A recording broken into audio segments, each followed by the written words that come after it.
Mnogi uzgajivači povrća žale se na pojavu bijelih leptirastih ušiju. Javljaju se na raznim kulturama koje uzgajamo, a česta je na paradajzu, krastavcima, salati, cvijeću i kupusu. Štetu pričinjavaju odrasli insekti i larve sisanjem biljnih sokova. Na biljkama se razvijaju velike kolonije koje za nekoliko dana mogu da unište biljku domaćina.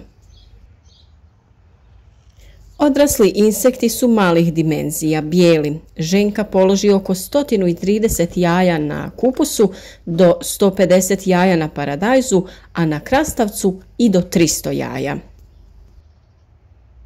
U zavisnosti od temperature, larve se izlegu za nekoliko sati i hrane se sa listovima, prenose uzročnike biljnih oboljenja, bakterije i viruse i pomažu u širenju gljivice čađavice. Danas ćemo govoriti kako se na prirodan, a učinkovit način boriti sa ovim napastima. Trudimo se da vam ponudimo što više prirodnih rješenja, pa za sve druge savjete o zaštiti voća i povrća i njihovom uzgoju zapratite naš kanal. A ukoliko vam ovaj video bude koristan, kliknite na like, podijelite ga sa prijateljima.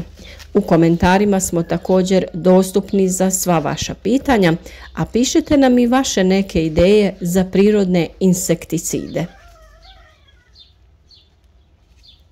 Optimalne uslove za razvoj ovih štetnika imamo u plastenicima, a u godinama kada je toplo i dovoljno vlažnosti, sve češće se javljaju i na otvorenom.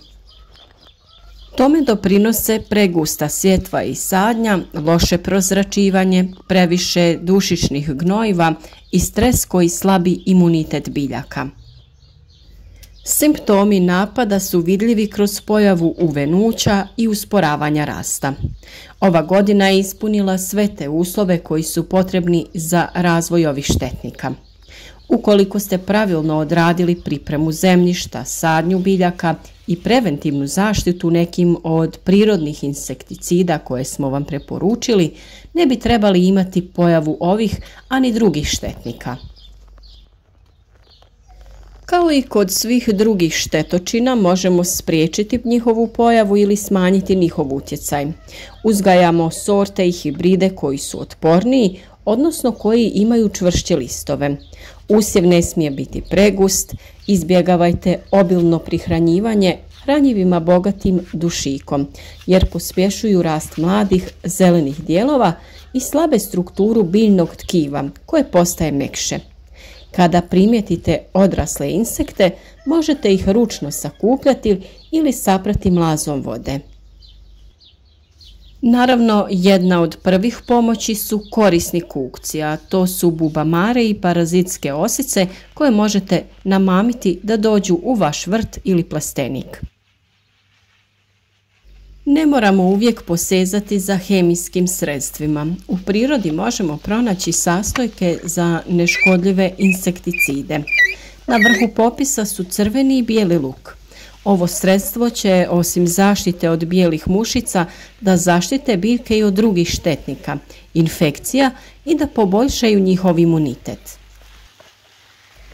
Pripravak od bijelog luka se priprema tako što se oko 70 grama bijelog luka, koji nije potrebno guliti, već samo usitniti, prelije sa 1 litrom vrele vode i ostavi da se ohladi.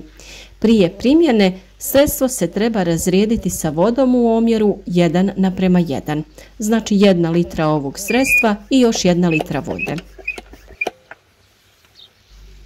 Od ljuske crvenog luka i listova ili zaperaka paradajza na isti način možete pripremiti efikasno sredstvo. Zatim možete koristiti pepeo, sodu ili jod. O tome smo svemu dosta govorili na našem kanalu, pa možete potražiti te video savjete. Važno je napomenuti da ovi pripravci djeluju preventivno na početku napada ili kod malih kolonija. Tretiranja se ponavljaju u toku vegetacije i najbolje je mijenjati sredstva, jednom koristiti jednu vrstu, a drugi put drugu.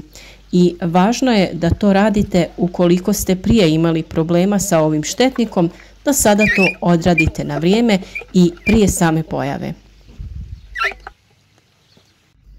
O pepelu smo dosta govorili, pa možete detalje potražiti na našem kanalu.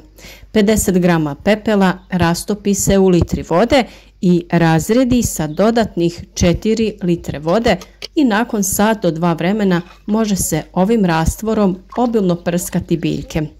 Sa njim radite zaštitu od insekata, prihranjujete biljke sa raznim korisnim elementima. A u slučaju da koristite hemijska sredstva, obavezno vodite računa o karenci. To je određen broj dana koji je potreban da prođe kako bi se plodovi smjeli konzumirati. Ono što smo vam mi danas željeli preporučiti jeste odličan prirodni preparat ulje nima. To je prirodno ulje od biljke nima i koristi se u preventivnoj zaštiti na prirodnoj bazi i štiti biljke od različitih gljivičnih oboljenja, od štetnika, a naravno služi i kao svojevrsna prihrana vašim biljkama kako bi bile snažne i rodne. To ulje nekad zna biti gušće konsistencije, pa ga treba malo ostaviti u toploj vodi ili na suncu kako bi se razrijedilo, to jest rastopilo. A također prilikom pripreme koristimo dosta toplu vodu kako bi se ono što bolje rastopilo. Na 10 litara vode stavljamo 100 ml ovoga ulja, a mi ćemo ovdje na 1 litru staviti 10 ml. Vrlo je važno dobro izmiješati ovo ulje u vodi jer znamo da se ulje teško rastapa u vodi. Ali s obzirom da koristimo dosta toplu vodu, ono će se lijepo izmiješati. Ali je vrlo važno da neprestano protresamo bočicu sa kojom prskamo, kako se ovo sredstvo ne bi zadržavalo svo na jednom mjestu. Kada govorimo o načinu korištenja ovog preparata, vrlo je važno da se koristi ili rano ujutro ili predvečer, ne po sunčanom vremenu ili kada je baš jako sunce, jer bilo kakvo prskanje preko listova može ostaviti tragove na njima, tako da ćemo to odraditi ujutro ili predvečer. Često protresite bocu kako bi se tekućina miješala i obilno prskajte po listovima kako bi se stvorio zaštitni film. Važno je da prskate listove i sa donje strane kako bi ih zaštitili od štetnika. Ovaj preparat nije štetan za insekte, ali ih odbija i samim tim štiti vaše biljke jer ima jak miris i insekti ga ne vole. Ovaj preparat također štiti biljke od različitih oboljenja kao što su plamenjača, pepelnica, antraknoza ili kovrčavost kod voćaka. Može se koristiti na svim vrstama biljaka od povrća do različitog voća. Također je koristan kod različitih insekata kao što su biljne uši, pepeljasta uš i trips i vrlo djelotvorno uklanja smrdibube. Tako da ukoliko imate problem inače sa takvom vrstom insekata, važno je preventivno koristiti ovaj preparat kako bi to izbjegli. On inače djeluje kao sistemski insekticid na hormonalnoj razini i to kroz više dana. Nametnici koji jedu i sišu sokove poprskanih biljaka prestaju jesti, pariti se i polijegati jaja, pa se tako djeluje na smanjenje populacije nametnika i pravo djelovanje vidi se za nekih 5 do 7 dana. Prednosti korištenja ovog ulja jesu to što je ono potpuno biorazgradivo i 100% organsko ulje. Ne ostavlja tragove na vašim usjevima, a ima širok spektar djelovanja i potpuno je siguran za ljude, životinje, biljke, ali i okoliš. Ova mješavina može se također koristiti kao folijarna prihrana za vaše biljke jer potiče pravilan rast i razvoj stabljike i razvoj novih plodova. Što se tiče korištenja, kada koristite preventivno, tada u roku od mjesec dana 2 puta tretirate biljke sa ovim preparatom. Ukoliko ste već primijetili neke štetnike, tada koristite ovo sredstvo svako 7 do 10 dana kako bi smanjili njihov utjecaj.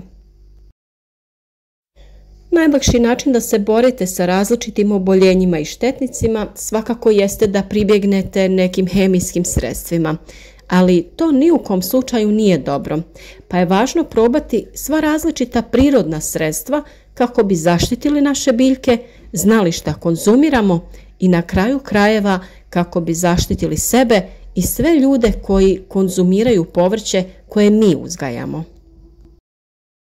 Nadamo se da vam je ovaj video bio koristan i da ćete isprobati ovo prirodno sredstvo.